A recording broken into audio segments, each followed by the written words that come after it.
I'm Tiago, a model designer for LEGO, and I designed the LEGO Ideas ship in a bottle. The ship in a bottle set came out from the LEGO Ideas platform, where a fan, Jacob in this case, submitted his original idea and he reached the 10,000 votes.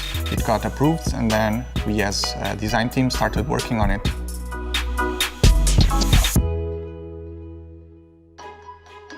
Ship in a bottle is a really cool model. It contains a ship built inside of actual bottle, built out of LEGO bricks. It has lots of nice details. The ship itself has masts and cannons. The bottle actually has water inside it, small round plates. It stands on an ice stand, which has a built-in compass. In Ship in a Bottle, we have some new exciting elements. We have the 4x4 plate in brown with a curve. We have a new angle plate in brown as well and a bracket. And we're bringing back the teal color. And you'll find some tiles and round plates and some standard plates as well, hidden inside the ship. Designing this product was actually a big challenge. We tried in the beginning to look as close as possible to the fan submission, but it was simply too big. We had to scale down the bottle and from there the ship as well.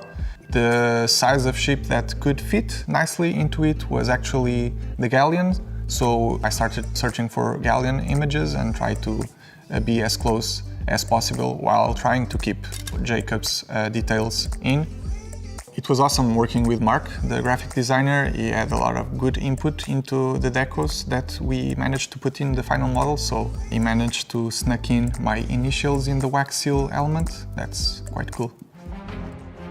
The graphic style we wanted with the sail element was we wanted it to have a very classic castle feel because that was the element that Jake, the fan designer, used. So we wanted to create a more nautical theme. So I just sort of started playing with generic sea monster looking aspects and styled it towards the old castle flag. I think what people will really appreciate is the details that Tiago's built into it, just the complexity of the model.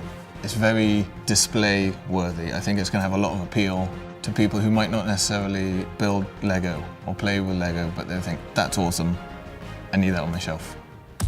The hardest part of it was the bottle itself. The original submission used quite an old element that is 25 years old. So we were trying all different solutions without the said element, but in the end we just tried to bring back that element because that was like the most critical detail of the whole set. I would say because that defined the scale of the whole model.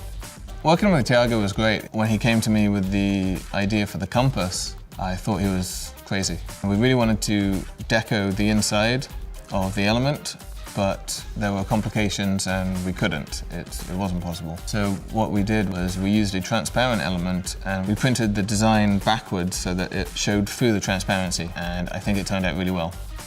What I found out about this model is that it's really difficult to make LEGO bottles because there's a narrow selection of transparent elements these days, and making the bottom of the bottle was really challenging.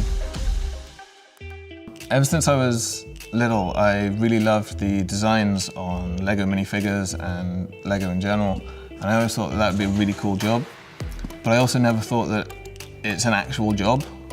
I've played with LEGO bricks for as long as I can remember. I was thinking of taking an architecture degree, but then I deviated from that path. I studied multimedia design. From there I took a master's degree in computer animation. That's where my interest came from. What inspires me when creating graphics is seeing something cool and translating it into LEGO. If I can look at it, instantly recognize it and think, that's cool, then I'm very happy. One of the cool things about the set is that you now have a bottle in LEGO, so you can take out our ship and build your own. Watch out for the water though. I think the LEGO Ideas project is a great idea. It gives LEGO the chance to create sets that aren't necessarily in their main themes, models that they wouldn't usually do. It's also great that they're chosen by fans, so you know that it's something that fans want. It's actually really cool that fans can submit their own ideas into this platform, and maybe some of those can actually turn into LEGO products. It's great fun working with LEGO designers who have been here for 20, 30 years, because you find out that a lot of the models and elements that they designed, I had as a child and loved. The possibility of working for LEGO as a job, it always seemed like a bit like a dream. I was dreaming about being an astronaut. That was more attainable in my mind. But yeah, guess what? I'm a LEGO designer.